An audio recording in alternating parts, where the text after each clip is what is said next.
Hi, and welcome to the second destination of our tour of Yorkshire, and it's the charming seaside town of Whitby, with a ton of history to explore. In case you didn't know, Whitby is in the northeast of the UK, right on the coast.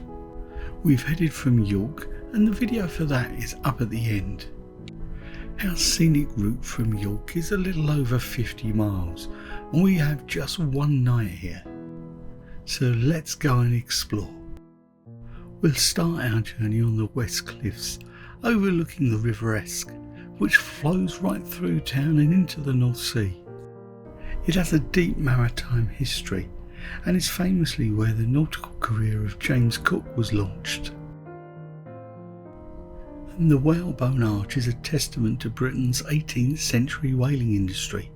It wasn't the largest centre in the UK, but it certainly helped build the town.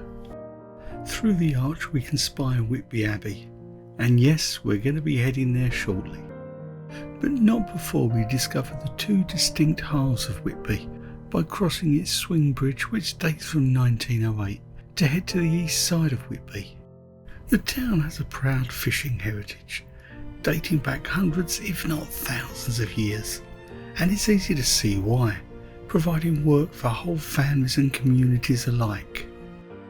A look across to the east side and you can see a Whitby that has largely remained unchanged. Here on the west side, with its slightly flatter terrain, it seems to have evolved more.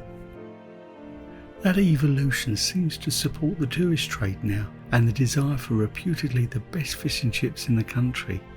But as a man of the south, I have a different opinion on the rest.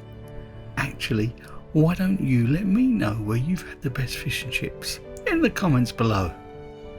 While I'm a little distracted, I'd just like to say, if you're enjoying this video, then why not think about giving us a like?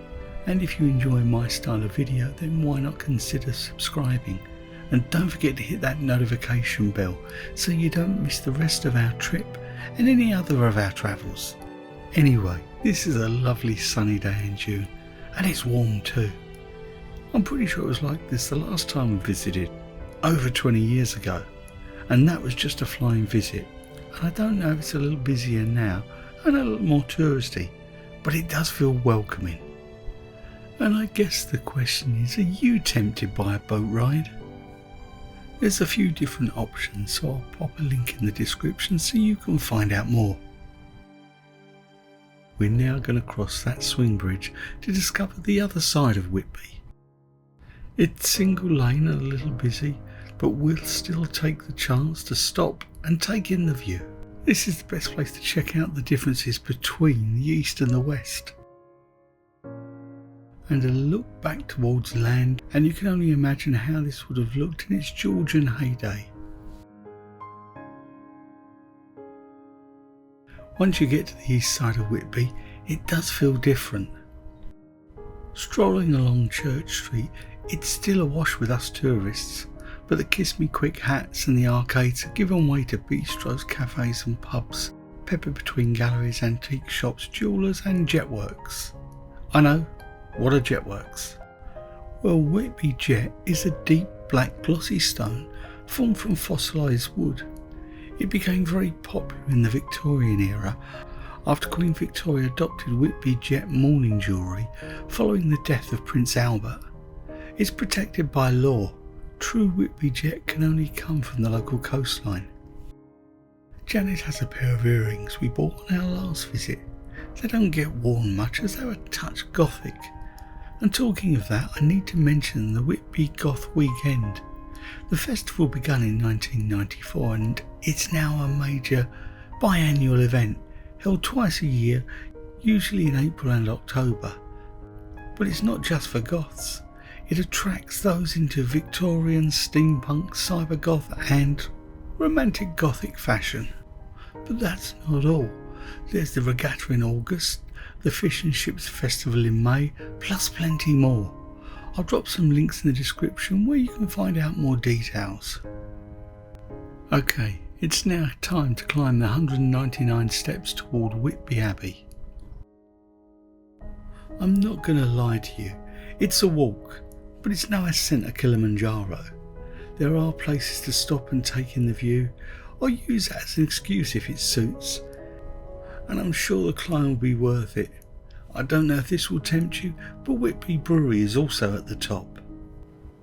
It's amazing to think we started at the headland opposite.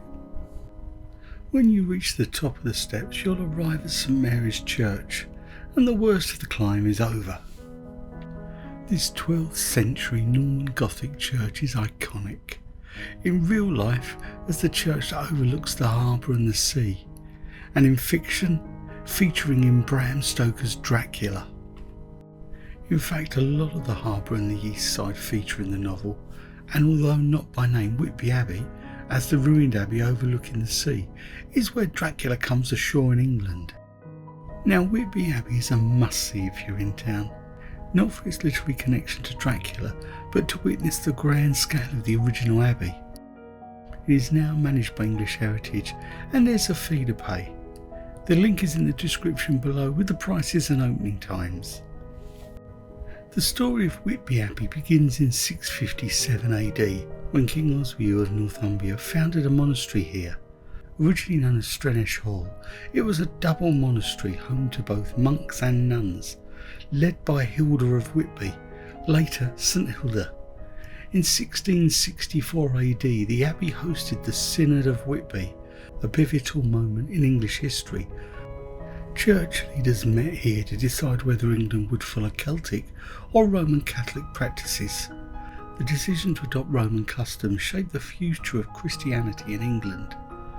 In the 9th century, Viking raids devastated the monastery and it fell into ruin. For nearly 2 centuries the site lay abandoned. It wasn't until the Norman conquest, when it was refounded in the 11th century as a Benedictine monastery, that new life was breathed into it. During the medieval period, Whitby Abbey became increasingly powerful. However, one thing it couldn't control was the weather, and it was often battered by storms and the harsh North Sea climate. Whitby Abbey's fortunes ended abruptly in 1539, when Henry VIII dissolved the monasteries. The abbey was stripped of its wealth, its buildings dismantled for stone, and its community dispersed. Left roofless and abandoned, the abbey gradually became the romantic ruin we see today. We're here at about 4 PM on a Thursday in late June, and it seems really quiet. It's taken us about 45 minutes to wander around the ruins, but it could take you longer. After visiting the ruins of Whitby Abbey, you exit through the visitor centre and museum housed in a 17th century mansion. This provides extra detail to the story of Whitby Abbey and contains artefacts from it.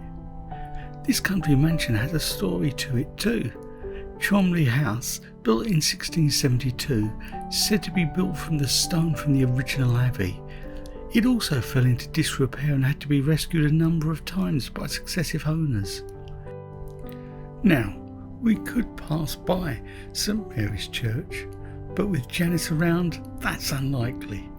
So it's going to be a quick scan of the heavily weathered headstones and another look over the harbour before we make our way down the 199 steps. Unsurprisingly, it's much easier this time. You can pass the benches by and actually enjoy the views. You may have noticed it seems a little quieter now. Yes, the abbey is closed, but the brewery is still open, and it's one of the things I noticed about Whitby. It does attract a lot of day trippers, and as I said, that's what we did all those years ago. But it still has life in the evenings, albeit quieter. So if you want to enjoy that side of Whitby, why not use it as a base to explore further inland during the day? The North York Moors National Park are just a few miles away. Plus there's other coastal towns like Staithes and Saltburn by Sea to explore. We'll cover that in our later video on the road trip. When that's ready, I'll pop it up at the end. We're crossing back to the west side, and we'll be making our way towards one of the replicas of Captain James Cook's Whitby-built HMS Endeavour. But this is not the only one in town. There's another that will take you on a 25-minute tour of the harbour and pop out to sea. In fact, there are plenty of ways of enjoying the water in Whitby. It's possible to take a fishing trip or try your hand at paddleboarding. I think I'll just take in the views.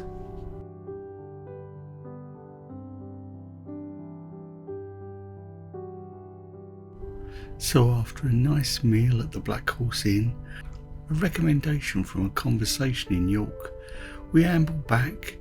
Being midsummer, it's still nice and light in the evening, and we really appreciate the peaceful side of Whitby. So I guess my question is, have I tempted you to check out Whitby? Or are you from Whitby?